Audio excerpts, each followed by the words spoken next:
Dans ce chapitre d'extrait d'Histoire de Madagascar, parlons d'une reine qui a tout sacrifié pour préserver son peuple et son pays qu'elle était contrainte de quitter. Exilée et terrorisée mentalement par les colons, le début d'une longue histoire et d'un destin sans précédent attend cette reine, dotée d'une beauté particulière qui n'est pas passée inaperçue et qui a fait sans l'ombre d'un doute, a fait d'elle une reine. Son nom de naissance était Razaf Njahit. Elle naît le 22 novembre 1861, fille de la princesse Raketak, qui était la fille du roi Radama Ier. Cette princesse épousa à 16 ans le prince Rachimwernvund et fut proclamée reine de Madagascar à 22 ans sous le nom de Ranavalne III. Mais cette histoire ne fut pas si simple. Le premier ministre Renleervoun, époux de la reine Ranavalne II, alerté par l'état de santé de sa reine, Renleervoun se mettait déjà en tête de trouver une autre reine pour assurer la succession du trône et convoita la princesse Razavtimiet comme épouse, mais voilà, cette dernière était déjà l'épouse du prince Rachimwernvund. Mais de par coïncidence, penserez-vous, ce prince tomba gravement malade. Mais le premier ministre Renleervoun, en personne, lui a convaincu de la gravité de cette soi-disant maladie, qui lui proposa sa chambre pour qu'il puisse bénéficier des soins adéquats. Et le prince Rachimwernvund décéda une semaine après, qui faisait de la princesse Razaf Njahit veuve à l'âge de 21 ans.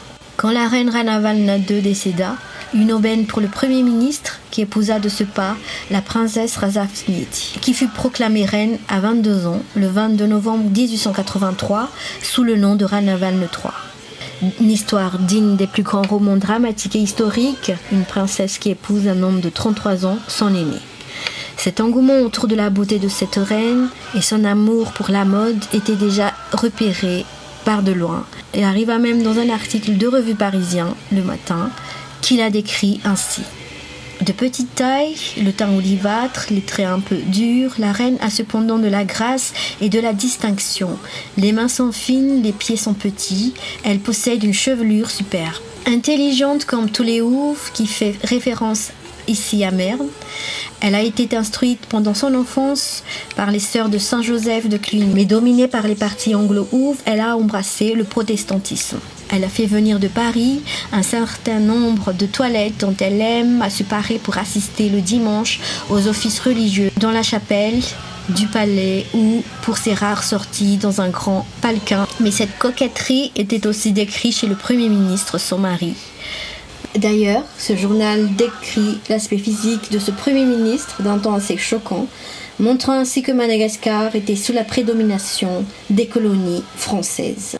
Il décrit ainsi le ministre Renleervoun, très noir, avec pourtant le paupière bridé du Malaisien, il n'a du nègre que la peau.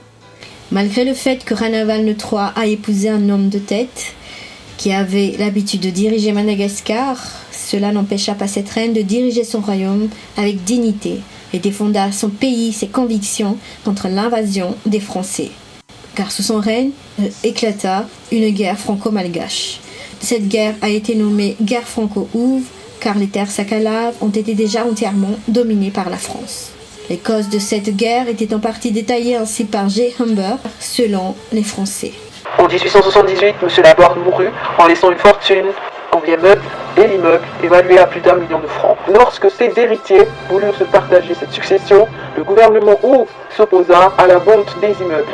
La terre à Madagascar est inalignable, prétendait-il, contrairement aux stipulations de l'article 4 du traité de 1868 cité plus haut.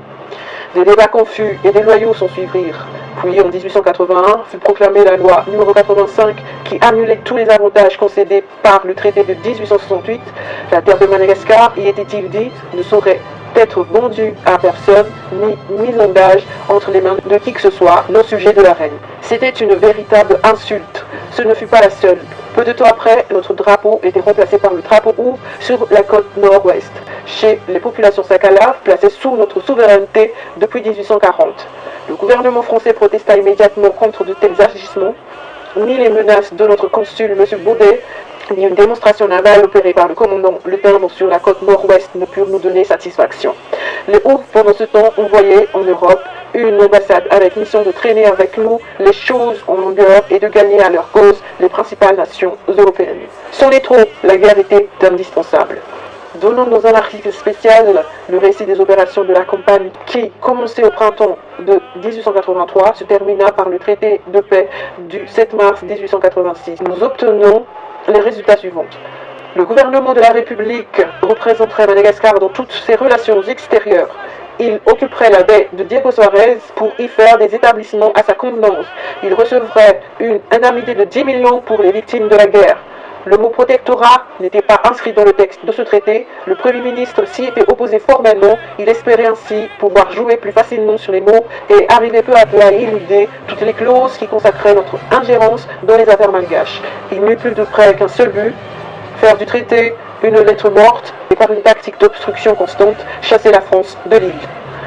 À nos demandes, à nos réclamations, à nos rappels, à l'observation des conventions, le gouvernement Houf opposait des fins de non-recevoir ou le silence le plus complet.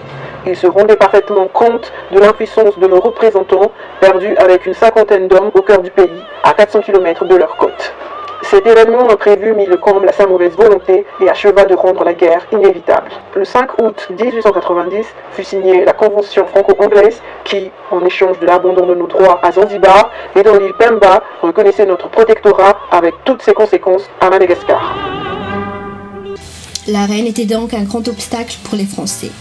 Cette guerre franco-ouf se prolongea jusqu'en septembre 1895, où les Français parvenus devant la capitale Antananarive bombardèrent la colline du Rouvre où se trouvait le palais de la reine, contraignant celle-ci à capituler. C'était la fin de 4 siècles de monarchie mère. Le Premier ministre fut exilé à Alger où il mourut l'année suivante. Le 1er octobre 1895, à partir de cet instant, commença les jours sombres de la reine. Elle garda un statut de pseudo-reine, malgré la révolte des Ménalam contre les Français. De cette attaque contre la reine montra que Madagascar était un pays patriotique et très soudé. Mais cette attaque coûta encore plus cher à la reine. Plusieurs membres de son entourage ont été exécutés. Et fut signé un nouveau traité franco-malgache qui stipulait: le gouvernement de Sa Majesté la Reine de Madagascar reconnaît et accepte le protectorat de la France avec toutes ses conséquences. Le 18 janvier 1896, le général Hippolyte Laroche contraignit Ranavalne III à signer une déclaration reconnaissant la prise de possession de Madagascar par la France. Ainsi, toute possession royale était déclarée patrimoine français, et ce fut l'abolissement de la monarchie malgache. La reine se fit emprisonner dans son palais, malgré ses tentatives de négociation de se convertir en catholique contre sa liberté, car la reine était de confession protestante, ne furent pas entendues. Elle a déjà été planifiée à être exilée à La Réunion. Elle, ainsi que la princesse Marie-Louise, sa tante Raseda Nour, sa sœur aînée et la fille de cette dernière, Razafina Diamant, l'ont accompagnée. Le 28 janvier 1897, elle fut envoyée par la suite à Alger, où elle vivait dans des conditions les plus déplorables, pas du tout coûteux pour la France. Il est même dit que son secrétaire, Jean-Baptiste Razamjazak, fut renvoyé à Madagascar car il tentait de vendre des bijoux au profit de la reine. Grâce au gouverneur général d'Alger, qui tentait depuis plusieurs années de négocier des prérogatives pour cette reine, qui ne furent entendues qu'en 1911, elle obtient enfin la liberté de voyager. Elle se rendait donc en France, à Paris, à Arcachon. Elle séjourna quelques nuits à Fontainebleau. Elle effectua en tout 8 voyages, aller-retour, France, Alger, durant ses dernières années de vie. Son histoire suscitait la pitié des Parisiennes qui lui faisaient des dons de quelques robes. Sa notoriété se faisait de plus en plus entendre de partout la France. Elle receva un saphir de 20 carats par le bijoutier Nitzel. Son histoire a même été réinterprétée dans une petite opérette intitulée Les Rapatriés de Madagascar ou La Nouvelle Reine d'Arcachon. À Nogent, elle visitait une exposition coloniale et fut émue en retrouvant des musiciens malgaches, des musiciens qui étaient employés au Palais Royal de Madagascar à son époque. Elle décéda d'une embolie à Alger le 23 mai 1917. Sa mort a bien été camouflée en dehors des quelques cercles familiaux. Elle a été enterrée à Saint-Eugène, en Alger, le 25 mai 1917. Ceci dit, les Malgaches ont pratiquement oublié cette reine qui s'est sacrifiée pourtant pour eux. Sa tombe en Alger posa problème le 29 juin 1925, faute d'entretien.